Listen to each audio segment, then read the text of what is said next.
Hello, everybody, and welcome into another episode of the Lions Grid. It is Tuesday at 6:30, Jeffrey, and thankfully, this Tuesday, like the seven others, the six others before it, we get to have a celebration here as the Lions get a come from behind victory against these Houston Texans. Yeah, I thought we were toast for a while there, and then we uh, we pulled it out somehow, some way. Yeah, just like the title says, good teams win ugly games, and that's what the Lions did here today. Did on Sunday. So, Jeffrey, without further ado, we'll go ahead and we'll jump into the Sunday night matchup. We'll get the highlights rolling and talk about this game. But one player that did not have a ton of highlights in this game, quarterback Jared Goff. You can see Mm. right here his first interception of 5 on the day. And Jeffrey, certainly not the best outing for Jared Goff. And dare I say, it's certainly a great team victory here. And I think overall, he's going to have a fantastic season, but maybe killed his MVP hopes with this game here against the Texans. Yeah, he may have ended that MVP hopes with this, unless he just absolutely balls out like he was in the beginning of the year. Um, I will say, of the five picks, I think two of those were like you can't really put on him, but the rest of them and just overall, just not good. He was kind of throwing dirt balls there for a while.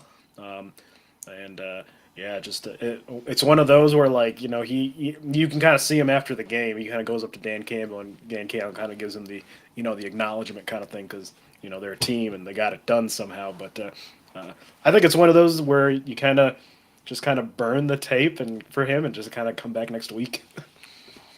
Yeah, it was definitely, I think, obviously not his best performance. In fact, he had more interceptions in this game than he had coming in the season coming into this game. So, it's definitely a struggle here for him in this game. But I think the one of the things that is a testament to the team that Dan Campbell and the culture that they're building is the fact that, yeah, he played like crap at times.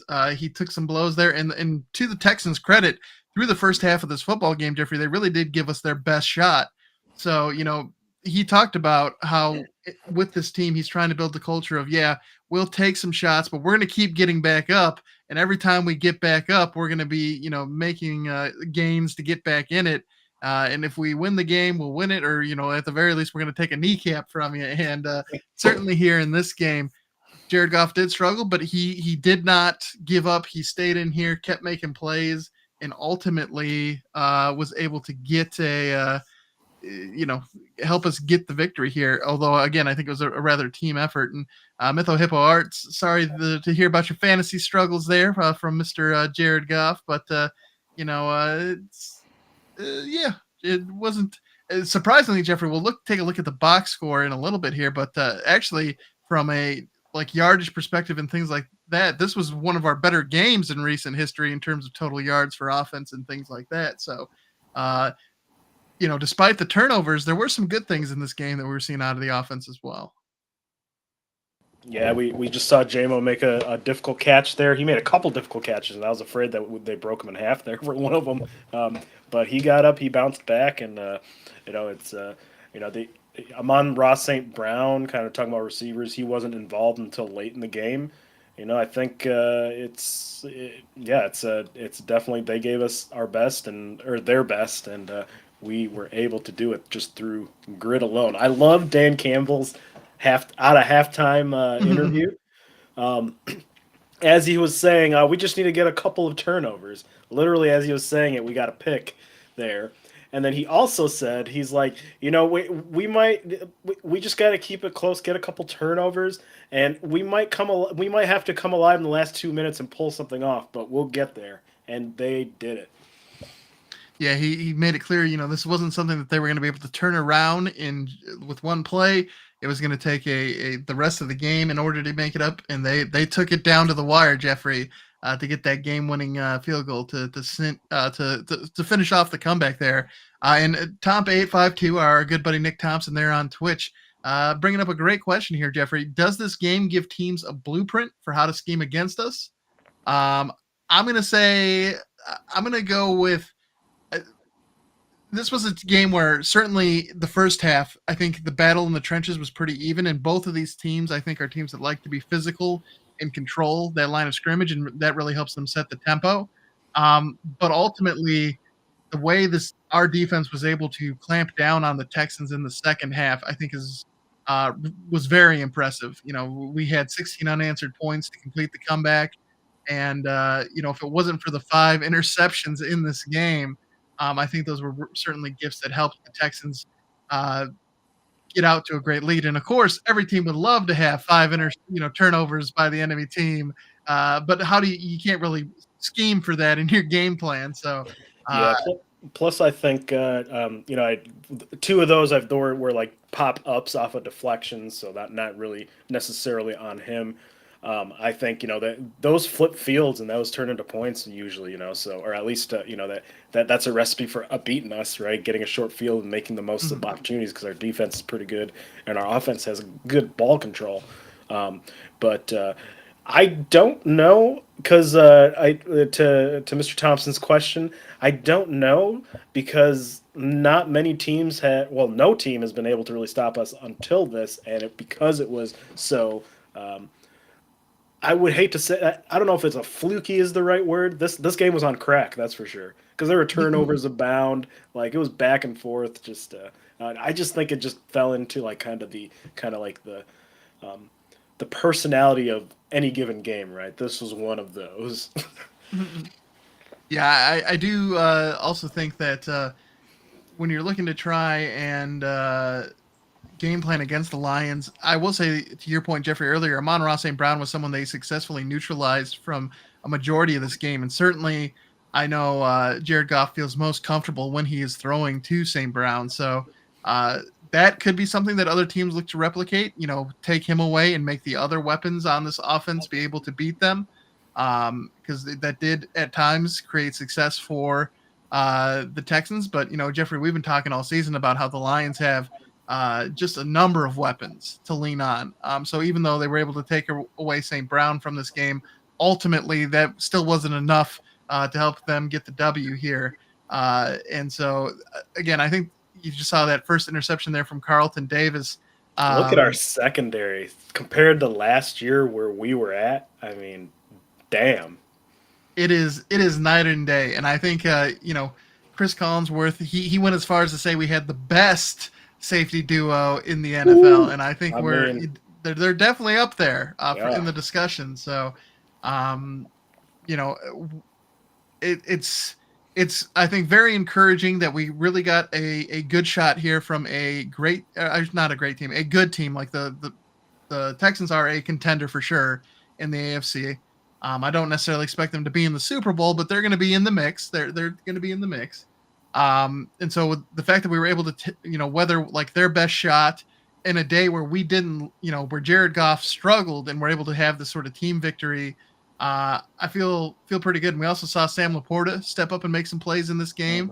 Mhm. He had been kind of Laporta potty on the season after that great Ouch. freshman year, but this was another sighting where he stepped up and contributed. So it's good to see him getting things going. And we unfortunately, Jeffrey, we didn't get to see the debut of Zadarius Smith. They ultimately decided that they'd give him the week off before getting him in game action. But we did have 4 sacks in this game. So it is going to be exciting to see what this defense does look like when we do add him as a pass rusher here next week. Yeah, he was on the sideline in this game. He was like uh, chatting it up with our team, our defensive line specifically. He was engaging with the fans out there, so because we travel well, right? So we were definitely making some noise there. I think he's going to be a good fit, and I'm excited to see him play next week. Absolutely. And one thing that I do think was kind of interesting about this game, um, you know, obviously the Texans were down. Nico Collins, he didn't play in this game. Of course, Stephon Diggs is also out for the season. So it is, they did have a lot of success, Jeffrey. So it is kind of interesting in that book of what ifs to think about if they had their full complement of weapons, would the Lions have been able to complete this comeback against the team that had their stars? Because some of the big plays they did have, maybe some of those, instead of being stopped, went for actual touchdowns. But, I think overall, very, very happy with what we saw out of the line. Well, I shouldn't say very happy, but all things considered, very happy with the outcome of the game. The way they got there wasn't the greatest, but they definitely found a way to get a win here in a game where, honestly, they probably didn't have any business winning it at the end of half. So, very Yeah, impressive. we should have lost this game. I mean, if you look at those last two field goals, like, I mean, we're talking like you can see the shadow of it on the on the upright. I mean, it's good teams find ways to win even when they're playing like crap. I mean, take a look at the Chiefs, right? I mean, they're great. They're a good team because they can do it regardless of the situation. Absolutely. And I mean, both us and the Chiefs. I don't think either of us are going to apologize for the victories we had this week. And of course, it's also great to see the Lions score 13 points in the fourth quarter to close out the game. Having the ability to do that and really, step up and make the plays they need to get out of Houston with a W, improve to 8-1. Fantastic, and maintains the lead in the NFC North for the Lions here. So, Jeffrey, we'll cut over here now and take a look at the box score. And again, you can see comparatively, like we had 345 yards, 240 passing, 105 rushing. Like if you look back at some of our other recent weeks, improvements there. But if we take a look here at the next slide, of course, the big one here, the 5 interceptions thrown, definitely was a painful thing for us in this game. But certainly, especially with how accurate and efficient Jared Goff has been on the season, I'm definitely thinking this was more of a fluke than a trend that we're going to see out of Jared Goff there for the Lions.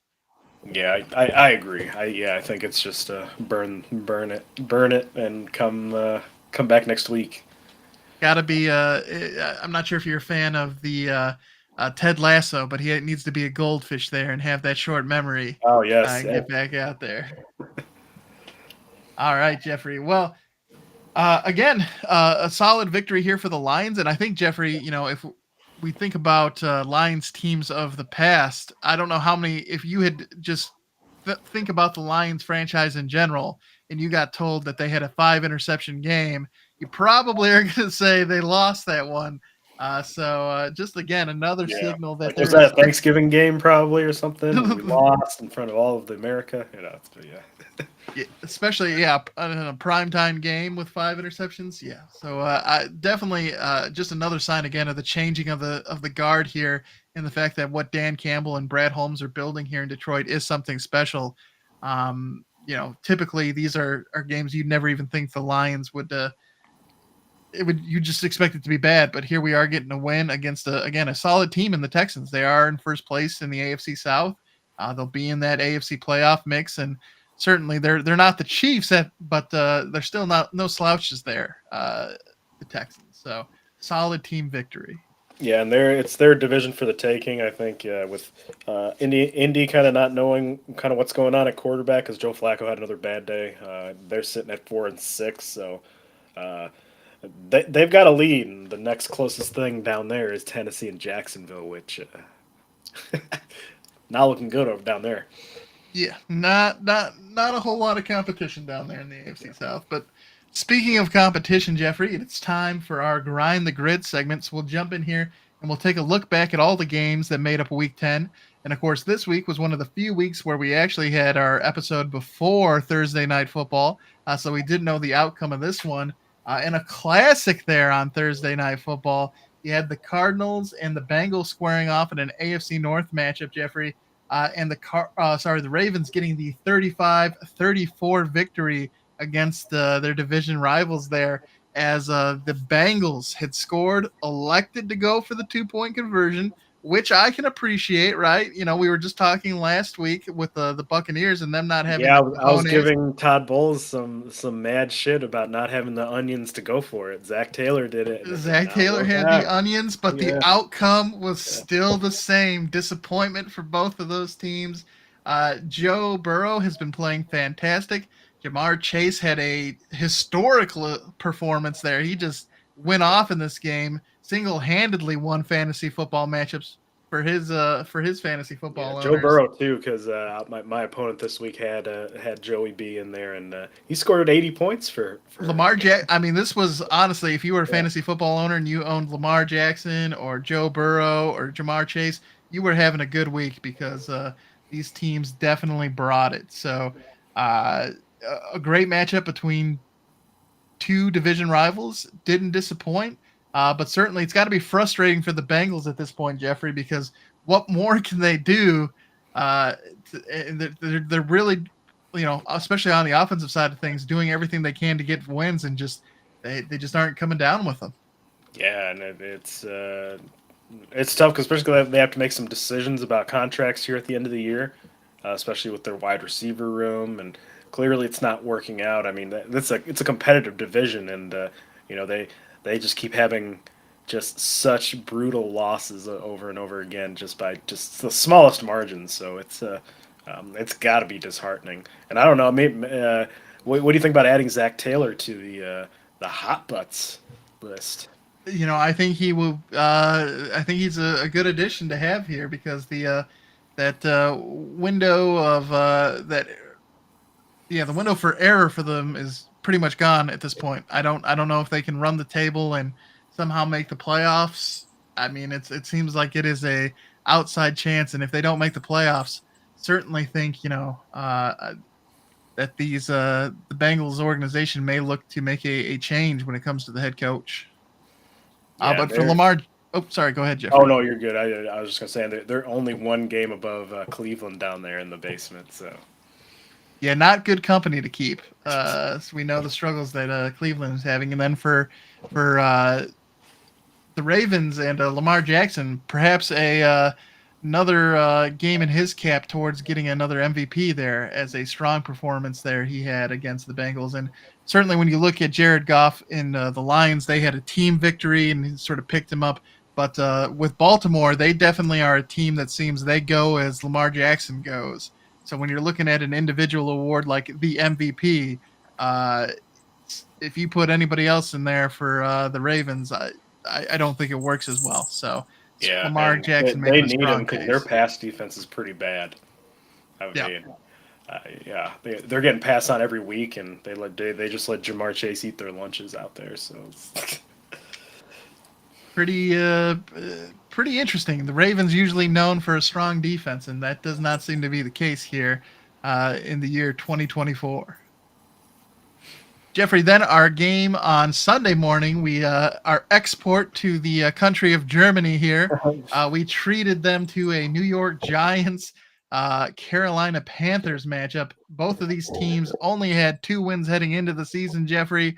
And at quarterback for the Panthers was Bryce Young, and he got his first ever back-to-back wins in the NFL, Jeffrey, let's with a go. 20 to 17 victory in overtime. I personally hope that we have a redemption arc for Bryce Young. I don't know if it'll actually happen, but I think it would be great.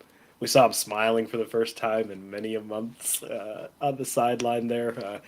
So at least his confidence is back. You can tell that he's actually, he, I mean, not that he's like lighting Germany on fire or anything like that, but like Mhm. he looked like a competent quarterback. He was showing some things here that like you could see, like okay, maybe this is why he's got this first round talent here. But hopefully he kind of keeps it going. And having a fantastic season despite everything that's going on. A disappointing performance overall. Chuba Hubbard and that running game for the Panthers, they just extended him and got the bag and continued to perform there, sort of leading the way for them against this Giants defense, which the Giants defense, especially their front seven, is no slouch. So, uh, you know, surprising that offensive line in this running game is as good as it is for the Panthers, given their overall record. And then I think one of the funniest memes I saw about the Giants coming out of this game was something about Brian Dabble stopping in a field in Germany and releasing Daniel Jones out into the wild, letting him run free because it's not working, Jeffrey. They made some decisions with how they were going to spend their money and which players they were going to retain, and it just hasn't translated to victories here for the Giants. Yeah, and it's people are calling for Drew Lock to get out there instead of Daniel Jones, but I'm not sure if that's really going to do anything, to be honest with you. Because I mean, are you? Yeah, I feel like you're at the point here. You're with them. They're looking for like a top draft pick, uh, and with Dable, we don't know if he'll be there, right? I mean, the Mara said that he's safe, we're all good, but they said that about Ben McAdoo. They said that about oh shoot, who's the other guy? Right after Ben McAdoo, Joe Judge was it? Oh, Or Joe Judge. Joe is it Joe Judge or Joe Brady? It was Joe Judge. Yeah, Joe Joe Judge, Judge. yeah, I just Special teams guy. yeah, I wouldn't be surprised if they kind of let whatever this is ride out to that. Daniel Jones, he could be a good tank commander.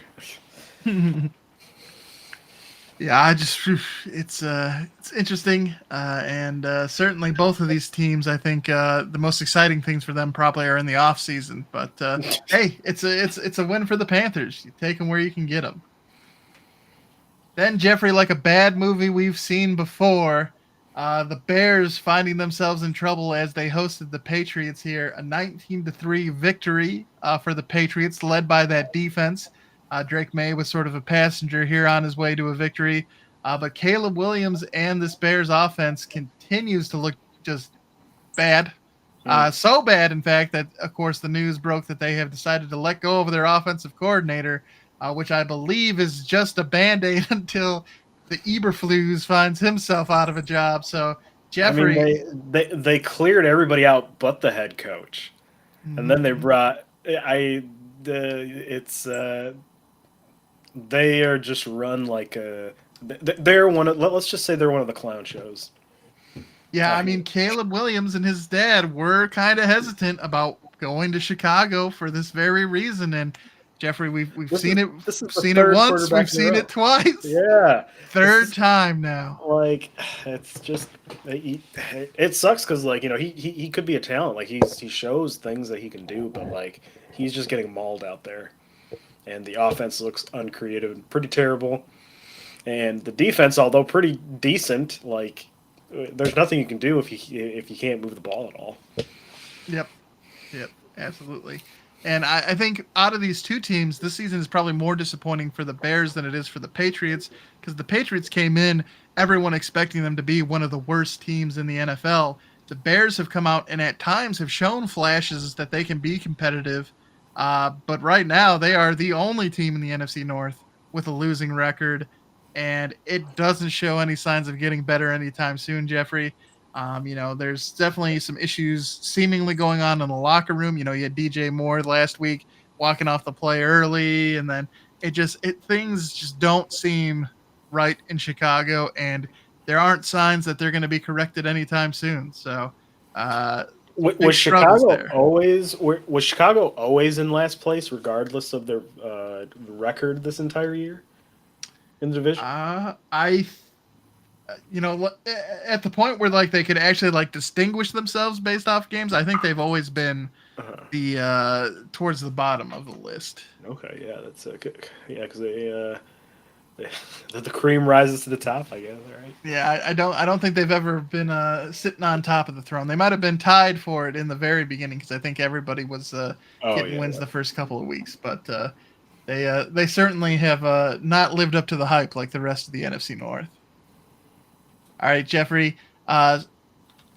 Christian McCaffrey making his debut here. Why don't you talk to us about this San Francisco Tampa Bay game? Oh, so another week with another heartbreaking loss for Baker, who's doing everything he can out there with basically nothing. He it's it's tough, man. They looked good in the beginning of the year when they had Mike Evans and Chris Godwin kind of rolling. Right, they beat us. Right, their defense Yep. is actually fairly decent, but it's tough because you've got San Francisco, who's got all their weapons. They're essentially at the height of their powers, right? And minus Ayuk, but their kicking game as well, because the kicker had a bad game this time Jake around. Moody. Yep. Yeah, and in fact, Devo Samuel was getting into it with the long snapper or something like that on his own team. It's like, same team, people, same team. So not a good look from the captain. So we'll see if something's brewing there. But yeah, just another tough loss for Tampa Bay, who I think kept it in a game against a good team. Yeah, I think it's they're a good team that I think unfortunately just might not find themselves in the playoffs with Tampa Bay, just the way things are going. But on the other side, the 49ers, an important win for them as they try to keep pace with the Cardinals in the NFC West. Yes, the Cardinals are sitting on top right now. Looking pretty. All right, Jeffrey, we talked about one of the best teams in the NFL already. Here's the other one, the Kansas City Chiefs. Why don't you talk to us about this game against the Broncos? We got to start calling the Chiefs the inconvenient truth, man, because they can't be stopped. Even though the Broncos, they played Bo Nix played a great game, 215 yards, 2 touchdowns, which I think it's even though the Broncos lost, I feel like they the game was right there for them, and as far as like their outlook, I think it's looking good, but it, it doesn't matter. The Chiefs are just like us. They can, even if we are playing an ugly game, we're gonna pull it out somehow with play, grit, what have you, and they keep rolling. There's no way though. There's no way, right? There's no way they can go undefeated. The most impressive thing about I think this version of the Chiefs is that yes, they still have a lot of their star players. They still have Patrick Mahomes, Travis Kelsey's still there. They still have Chris Jones on defense, but it really feels like it's like across the board. This team is stepping up to make plays and get them wins. It isn't just like their superstars carrying them at this point, which may make them the most dangerous iteration of this Chiefs team that we've seen because usually they were so heavily dependent on their stars to get by and get wins. So the fact that they are coming together as a team and everyone is stepping up across the board, similar to what we're seeing out of the Detroit Lions, this is a team effort, makes it seem, Jeffrey, like we may be on a collision course for the Kansas City three-peat versus the Detroit first-time Super Bowl. So wouldn't it be poetic for us to end a potential three-peat for our first win? That'd be so cool. But yeah, it's with the Chiefs, they find people who can get them wins to help them produce. I mean, Kareem Hunt brought off the street here, and say what you will about Kareem Hunt, he's slow now. He doesn't have the same explosiveness, but he will get you 4 yards no matter what. And they are kind of a grinded out team at this point. Just finding ways to get W's. It's impressive, and again, undefeated still. So all they do is win, Jeffrey. All they do is win. There's no way I want to take the field, but I don't know if I can anymore. All right, Jeffrey. What about the Buffalo Bills Indianapolis Colts matchup? So Joe Flacco, another not so great day. He threw 3 picks, and the Bills ended up rolling 30-20. Though Josh Allen didn't throw for a touchdown pass, he also threw 3 picks, so another 5 turnover total game, very close to the 7 that we had here in our game. So lots of turnovers this week, but yeah, I think the Bills just keep rolling. They have the stranglehold on the AFC East with Miami going down. They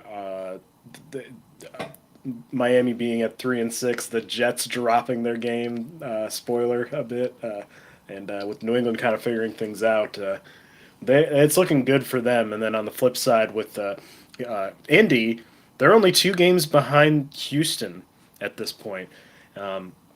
And based on the way Joe Flacco's played, I mean, I understand the play for wanting to bench Anthony Richardson and play him, right? In that the short bursts of time he's played very well, and he played very well in relief. But then,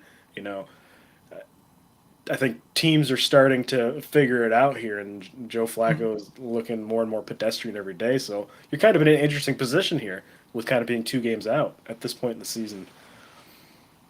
Yeah, it's not real clear. Are they going to be able to make a push for the playoffs and challenge the Texans, or are they going to just fall by the wayside? Still a lot left to be decided for this Colts team, whereas you're right, when it comes to the Bills, definitely seems like they are charging their way towards the playoffs, and it'll be interesting, Jeffrey. The one thing that could impede that Chiefs-Lions Super Bowl could be the Bills, as they finally get over the hump against the Chiefs in the playoffs. It'll be interesting to see how things shake out. That would be my least preferred matchup, the Lions and the Bills. because I feel like with that there's destiny going on. Like one of these teams is gonna end the darkness kind of thing, and I don't want to be in that situation because I feel like it's I feel like a lot of people will be rooting for both teams. I'd rather have us versus some kind of villain. Bring on the Chiefs. Play that underdog story up. It's what we do best, man. It's what we do best. And then Jeffrey, there is one other quarterback. Well, I guess there's technically two quarterbacks, although one doesn't start at the moment, who are undefeated in the NFL besides Patrick Mahomes. And that one is Russell Wilson. The other one's Malik. Crap, what's Malik's last name? The Ma- Packers backup. oh, Malik Is Willis. it Malik Willis? Yep, there it is. Malik Willis is also undefeated, but Russell Wilson here, still undefeated, has the excuse me, as the Steelers starting quarterback. And this was a pretty impressive game here, getting the 28-27 victory over the Washington Commanders, Jeffrey.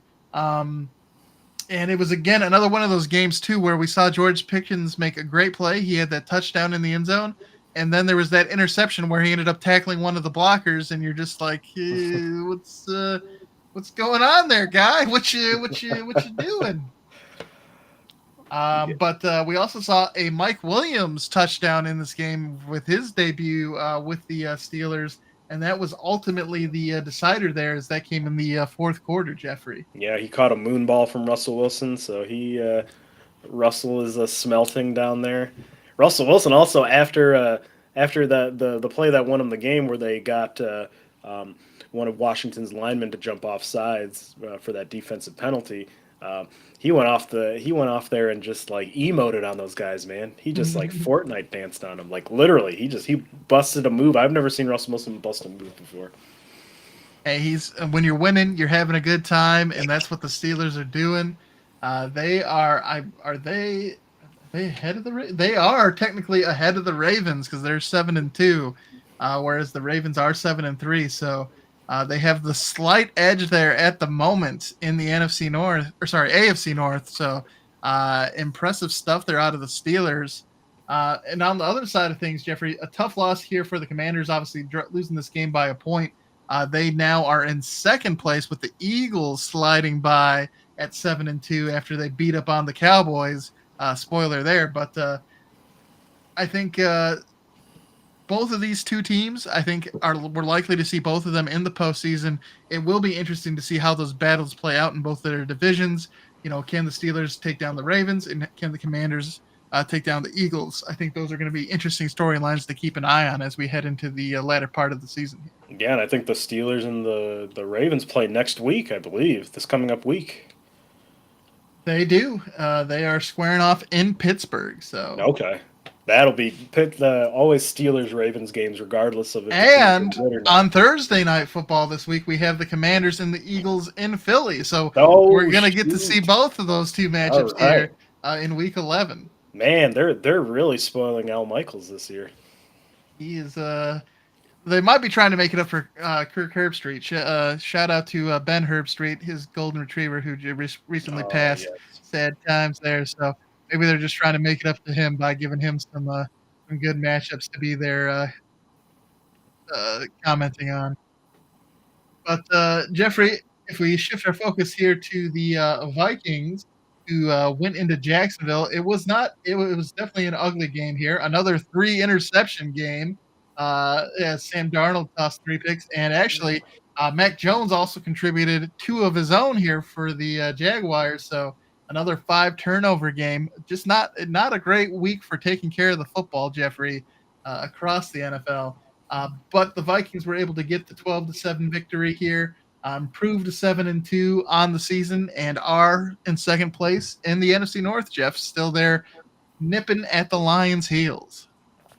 Yeah, they're making up for some of Sam Darnold's dip back into his old ways here. But I think the team around him is pretty solid, and when you got Justin Jefferson, you got a chance. Although his 3 picks were all off of him trying to target Justin Jefferson, so kind of interesting kind of caveat there. But yeah, and on the other side, the Jaguars just continue to crap the bed. We got Mac Jones out there, which didn't look great at all. Not good at all. No, no, So, no, no. yeah, I so think Doug Peterson, his days are probably numbered here as they fall to 2-8, and yeah, not good for the Jaguars. And then we also saw the debut at kicker for John Parker Romo, as Tony Romo was broadcasting that game. So that's his new favorite kicker, is what he was saying. I are don't they think they're related? actually. I don't think so. I think they just both have the Romo name. So interesting stuff there. Small world. Yeah, I mean, the only person I know with the Tony Romo as the last name is Tony Romo. So, in fact, yeah. there's a non-relative Romo there in the NFL. Impressive. All right, Jeffrey, this was your lock of the week. You were trying to get back into the win column, I but can't Captain believe it. Kirk just I what can't believe it, man. this was a lock. Nobody beats the Riz, man. Darren Riz, the temp head coach. They got that temp head coach bump, the Basachi bump.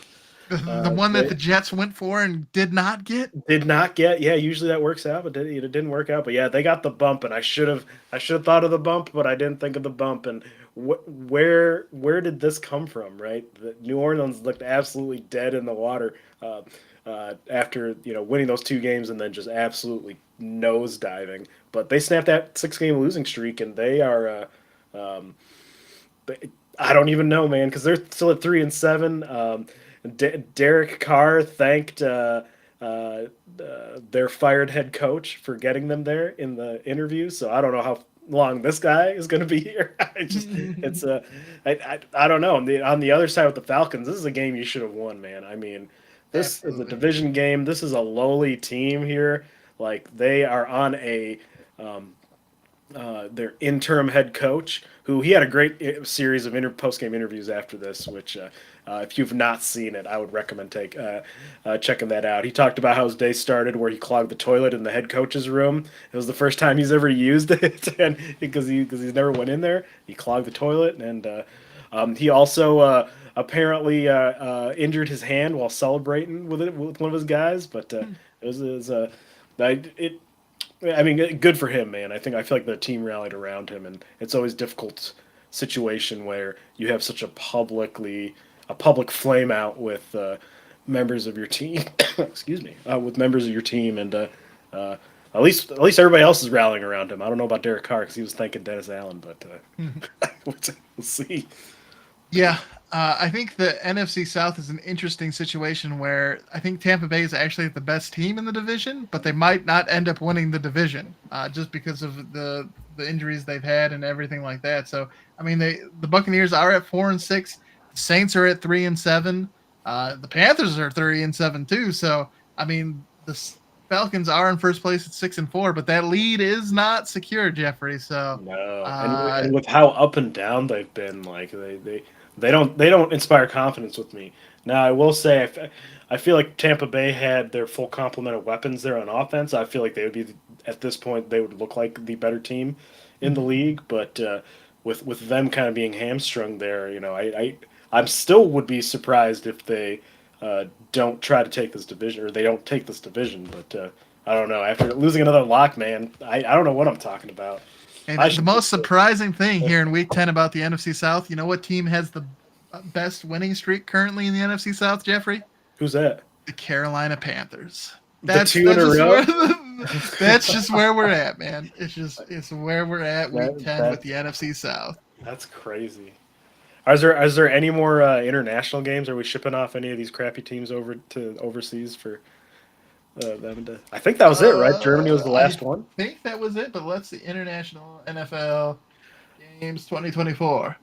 Did you hear Search Roger through. Goodell's plan, his dream to have like That every was it. team? Yeah. That was it. Okay. Yep.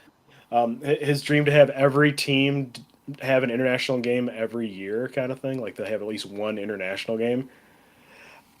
I mean, That's a lot, man. That's a lot.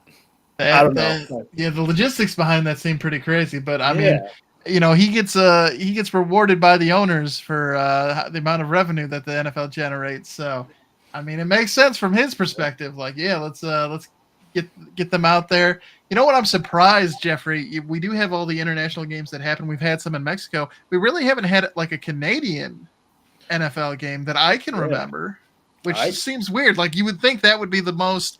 I mean, they already have the Canadian Football League. I mean, being here in Michigan, we know it's just there's a yeah, right. bridge, so it's not like it's that hard to get there. So it's kind of surprising that we haven't seen a Canadian Yeah, especially because NFL game. Toronto is a big market too. So I'm Yeah. sure that there's a plan somewhere in some filing cabinet for a Toronto team, a Mexico City team. Where do they play in Munich? I think they played in Munich. Yeah, I'm sure they have one for the Munich. I'm sure they have one for the definitely a Hot London Toddy. team. Yeah, definitely when they play at the Hot Toddy, right? I So think it's probably just Jacksonville is going to move there. I think is going to be what happens most likely there with how often they play in London. So, all right, Jeffrey, why don't you talk to us about this Chargers Titans matchup? yeah, so Chargers get the win here, 27-17. Will Levis is back, threw for 2 touchdowns, so welcome back. But it wasn't enough, I think, with the LA Chargers. They've got to their best start, and I think it's 4 to 6 seasons, I believe. Like so, they're rolling. Jim Harbaugh is a good coach, as much as I don't like him. Right, he knows how to coach himself some football, and he's got Justin Herbert playing at a fairly efficient level. He only had to throw 18 passes, but completed 14 of them and a tutty. Um, they get all kinds of running production from whoever they have back there. J.K. Dobbins, Gus Edwards, Lad McConkey is Hmm. becoming a favorite target here, but they get it done. And I think they just kind of beat a depleted and reeling Tennessee team. Yeah, the Titans definitely seem like they are heading the wrong way, but Calvin Ridley for fantasy football owners continues to be a little bit of a revelation since they made the DeAndre Hopkins trade. He's been stepping up there for the Titans. And And then Tennessee is still a game ahead of Jacksonville. the very true. I mean, they Yeah. you know they but But for the Chargers, I mean, you're playing behind the Chiefs, so it's going to be difficult to get that division win unless some kind of collapse happens for the Chiefs. But no, we've talked about the NFC North being the best division in football. I think a case could start to be made for the AFC West between the Chiefs, the Chargers, and the Broncos. Especially with the Bears falling off in the NFC North, they're the kind of you got the Raiders and the Bears respectively yeah, for each division. we each got a clown show organization involved. It's we each got a top dominant team and some spicy other ones in there. Yeah, I could Mhm. definitely see it. Denver's been playing well. It's with a rookie quarterback here. They're only at 5-5, so they're 2 games. No, one game behind Los Angeles. But yeah, the case could be made for sure. And we have someone joining us here, Hatter's House 710 from on YouTube here. Greetings from Los Angeles. I know he is out there, so we're talking about the Chargers. Great time for you to stop by. And yeah, go Lions there. Great to have a victory. And never lost faith for a second. We would win with a comeback. Bates is clutch. Certainly, Dan yeah. Campbell, man, he came out at the halftime and totally called this game. I got to find the clip of that. We got to put the clip of that up somewhere because it was just poetry.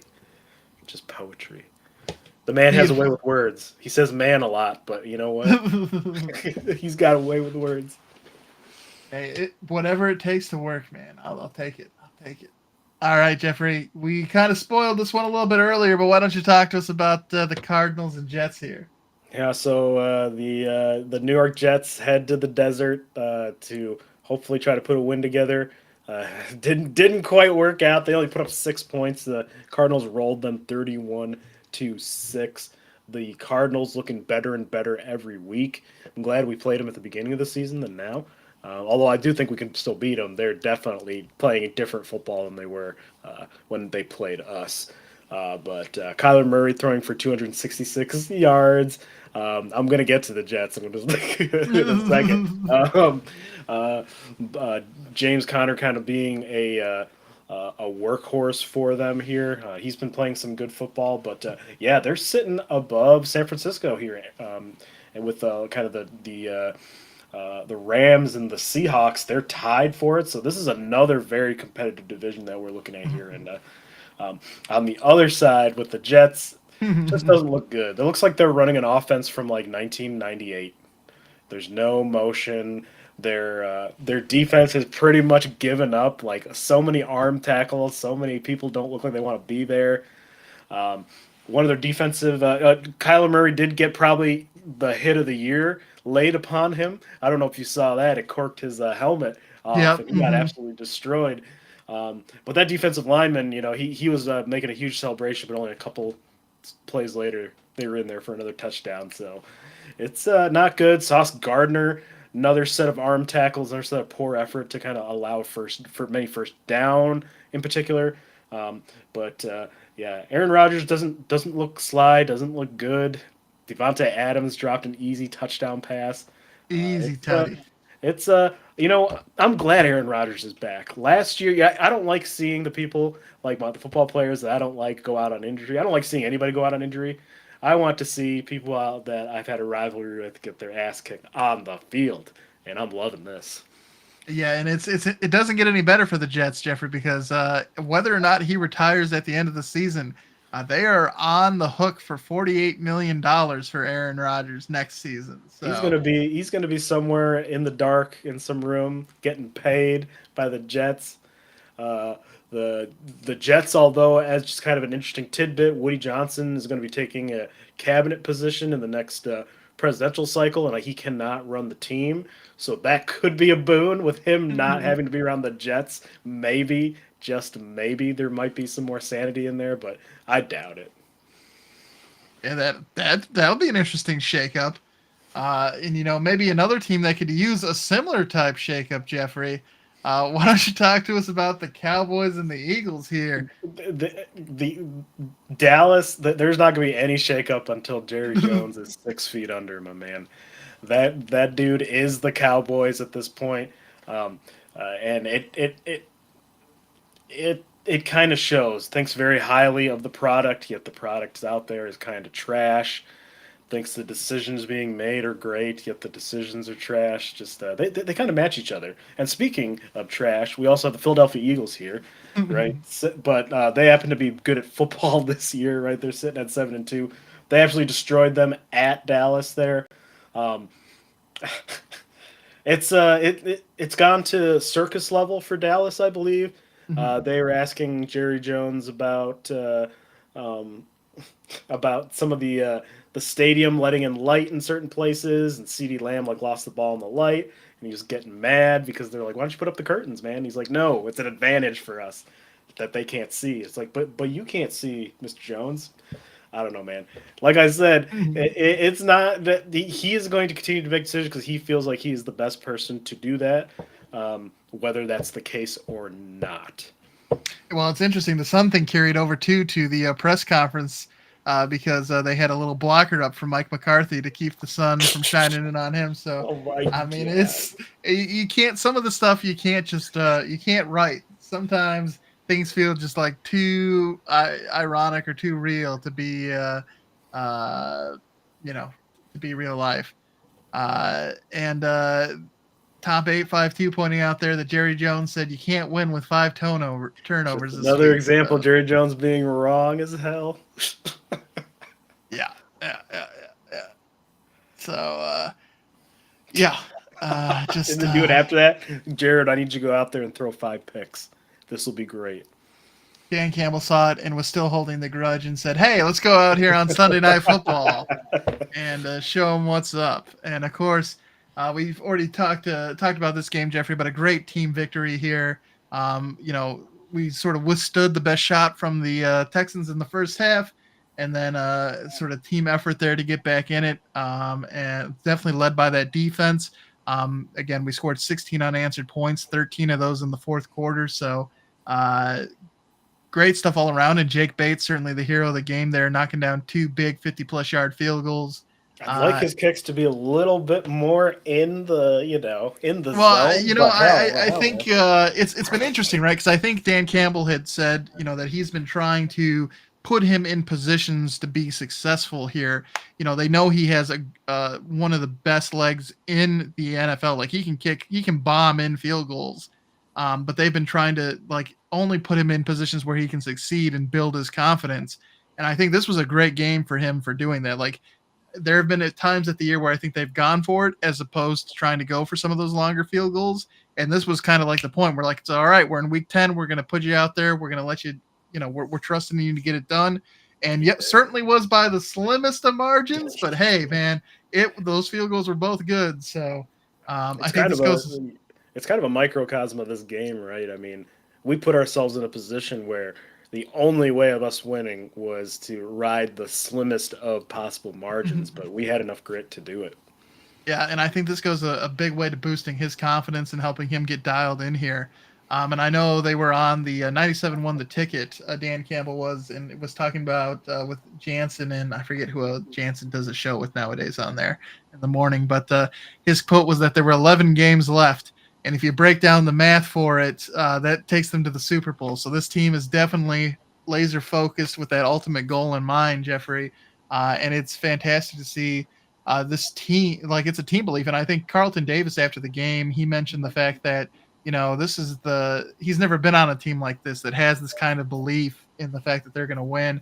And he's a Super Bowl champion with the Tampa Bay Buccaneers. So I think that's pretty high praise coming from him about this Lions organization. Yeah, it feels good to not be a clown show organization anymore. Yeah. Now we can laugh at the other clown show organizations and not have to, feel misery on our side. It's tremendous. And then, Jeffrey, to round out the week, we had Monday Night Football. This was my lock of the week. I went with the Rams. They disappointed. So both of us having struggles here when it comes to our locks of the week. 23-15 the final score. And I think one of the big red flags for me in this game was with Tua. He had that interception and then went to make the tackle on the play and went low and led with his head. It's like, my man, come on. Yeah, I know, dude. Typically I watch on Red Zone unless it's the Lions this season. I've been tuning into them to watch their full game just to kind of see the ebb and flow of it. But whenever there's a Miami game on, especially now this season, I'm kind of scared to watch. I don't want to see this man get his brain scrambled for the last time out there. But if he keeps making decisions like that, come on. Yeah, it's he said he needed to be smarter and just. I mean, you are the franchise QB. You've already had a history of concussion. Just let him go, man. It's fine. Like you live to play another down. Don't be putting yourself in that position. Kind of crazy. And then for the Rams, despite having Puka Nacua back in this game, and I know he had suffered a knee injury during the week, but he looked pretty good in this game. And having Cooper Kupp, finally having some of those offensive weapons back, they sort of struggled a little bit there. Stafford, no touchdown passes, no touchdowns at all in this game for the Rams, and one interception there for him. And their rookie field goal kicker, Joshua Carty, though, he had himself a game going, having 5 field goals there, hence the 15 points. But, an issue where the Rams sort of that Miami defense did enough to bend and not break and hold them to field goals here to get the win. Yeah, it's. I think both of these teams are kind of. With the Rams just being just absolutely depleted. They had their offensive line, their starters, kind of in there for the first time this season, and they were not playing well. It was very difficult for them to protect Stafford. With Miami, they've had injuries. They're just now kind of getting back in, but I don't know if it's going to be enough for them, especially if Tua keeps trying to lead with his head. It's both these teams, though. With the Rams, though, they still have a chance based on the division they're in and kind of where they're at with as far as their record goes. But I don't think we can say the same for Miami. Yeah, the Dolphins are definitely in a worse spot, especially when the Bills keep winning. So, they're still in it, but like at 3-6, they have very little margin for error there. So they're going to have to. So they're going to need Tua. So he needs to stay healthy and on the field. All right, Jeffrey, that did it for our grind the grid here in week 10. If we take a look here at our hot butts, Still in our S tier, of course, we have the two head coaches that have been let go this season, Robert Saleh and Dennis Allen. And of course, as mentioned, interesting that the Saints got the head coach boost here, or the bump from the replacement. But then if we take a look at our contenders here, I think you brought up a great point, and we should add him in here. The Bengals head coach, getting him added here, but otherwise, it's a lot of the similar faces that we've seen throughout the season. I did drop finally Nick Sirianni from our hotspot list. I guess they're in first place in the NFC East, so it doesn't seem right to have a first place head coach sitting in the hot butt seat. But I mean, the face is so punchable, Jeffrey. It is so punchable, man. It is so punchable. I don't like Dallas, but I think I might not like Philly even more. I mean, they booed Santa Claus. They booed Santa Claus, so Who they can't. does that? They can't get my vote. They booed Santa Claus. Who does that? But if we shift now to our Kings of the North, Jeffrey, 7 games in a row, we are the winners and sitting pretty on the throne. Looking real good, like for our chances to get our first ever back-to-back NFC North titles. But those Vikings, they do continue to lurk around, Jeffrey. We definitely now have a clear bottom-dwelling team in the Bears, but the Vikings are hanging around, and the Packers were on a bye week, so still not a done deal yet. But I mean, we're making some great progress here, 10 weeks into the season. Yeah, it's good to be on top. 7-game winning streak, fantastic. That's like half a season-ish. It's like that's awesome. With Chicago, I think this is kind of. I would actually put Green Bay above Minnesota just based on the way they played. But that's just a personal kind of, I guess, based on my observations. But yeah, I think we're looking good here on top, and I think we can keep it up, especially because we don't have. We get to play Indy, we get to play Jacksonville, right? Those are going to be 2 more wins, I assume, in our docket. So it's looking good. Yeah, and I absolutely feel confident that even though we have some of those games coming up, there's not going to be a letdown because, again, Dan Campbell is very focused on that ultimate goal. And so these games against teams that are not having the seasons they hoped for are certainly opportunities to stack easy wins to help, ultimately make the road to the Super Bowl through the NFC go through Detroit and Ford Field. So that would be, I mean, tremendous. And just, yeah, super excited to see what happens as we continue to progress through the season, Jeffrey, because what we've seen so far through 10 weeks has been, I mean, really, I can't ask for more. I mean, the only real bummer has been the Aiden Hutchinson injury. I mean, we've had some other injuries, but the fact that he is still showing up towards the top of the pressures and the sacks list, and he's only played in 5 games. I mean, if he was still going, it would be just incredible. But, outside of that, I mean, I really can't complain about what we've seen from the Lions so far. Yeah, we were talking about best case scenarios. I mean, this is the best. I mean, we dropped our game to Tampa Bay, right? And I think that was when they were at their best, right? Because they had their full complements of weapons. But yeah, we're looking like the 1 seed right now, and it feels good. Feels very good. All right, Jeffrey. Time for our champs and chumps of the week. Let's start with your champ, Jeffrey. Who do you have this week? So I've got actually 2 champs this week. First champ is Jake Bates, absolutely being clutch for us, even by the narrowest of margins. Right, you can't you can't complain about a win and how you kind of closed it out. So good on him. Hopefully he continues his success here. He's got a monster leg. Would love to see him break Justin Tucker's field goal length. I don't know if that'll happen this season, but I'd love to see that. But just a feel-good story all around. He was selling bricks last year, and now he's kicking for the one of the best teams in the league. Absolutely. And then my second champ, I got to give it to Darren Rizzi, New Orleans interim head coach, right, going in against a pretty good Falcons team, division rival, and you just took over for the guy who just got fired. Much bus throwing under by the players for him, except for Derek Carr for some weird reason. You go in, you start the day clogging up the head coach toilet. He's like, "Oh, this is how it's going to be." But no, he got out there, he got the players into it, and they rallied around him, and they surprised all of us. Yeah, got that victory over the Falcons. I like both those picks. They're both solid champs. My champ, I'm going to go with Carlton Davis the third. Jeffrey here. He is the elder statesman in that secondary for the Detroit Lions, and had his first ever 2 interception game, and really helped set the tone for this Lions team in the second half. We have our sort of Facebook Messenger group, and we were going back and forth, and everyone was feeling a little worried heading into halftime, but he came out there and helped us get the momentum going back the way in our favor that we needed it to. So, Carlton Davis, my champ of the week. I love that. There's so many we can pick from here. Everybody except Jared Goff, pretty much. Yeah, it's fair. It's fair. Now for the chump of the week, Jeffrey. I'm gonna go with the Chicago Bears in this one, just because, again, not only are they the only team without a winning record in the NFC North, and we've been making the case all season long that the NFC North is the best division in football, and now they're putting disrespect on the rest of the teams in there by being 4-5.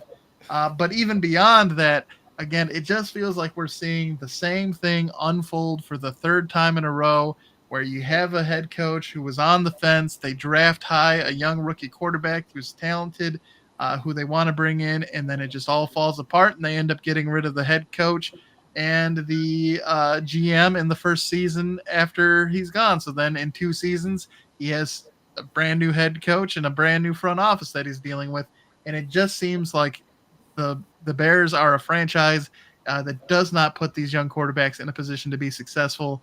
And so, yeah, the fact that, fool me once, shame on you, fool me twice. We're fool me 3 times at this point. So it's not good. So the Bears are my chump of the week. I like that. Clown show. My chump is also a clown show. The Jets organization.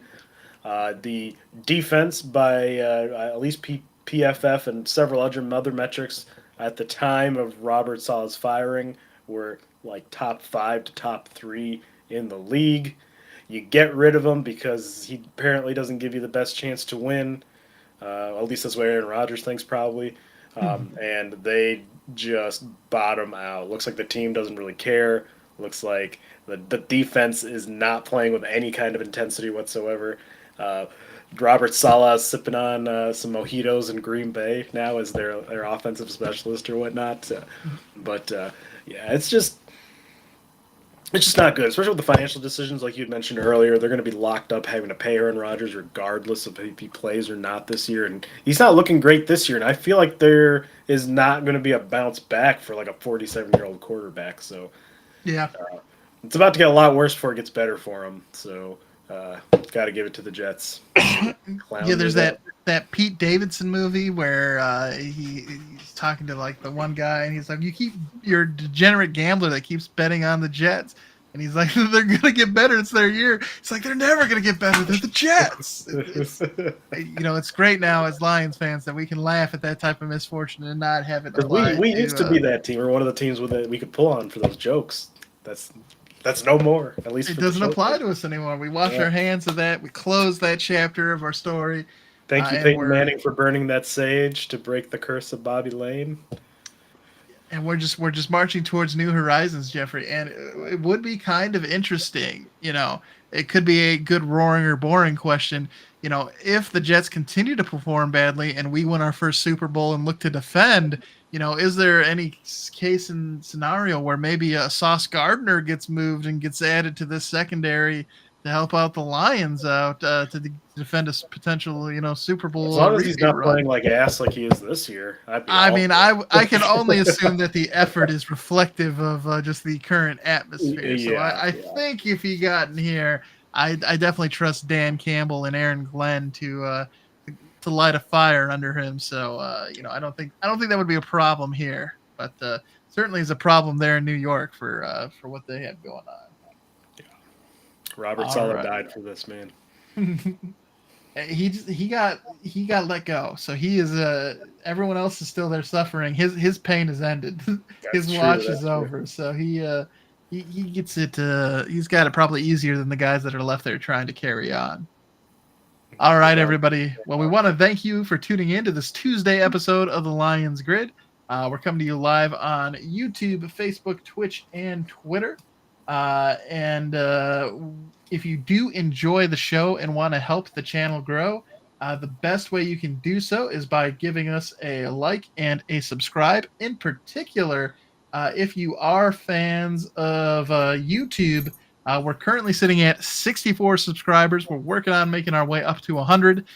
So if you haven't subscribed yet and you'd like to support us, we definitely encourage you to do that. Subscribe, and we definitely appreciate all the support we get out of everyone.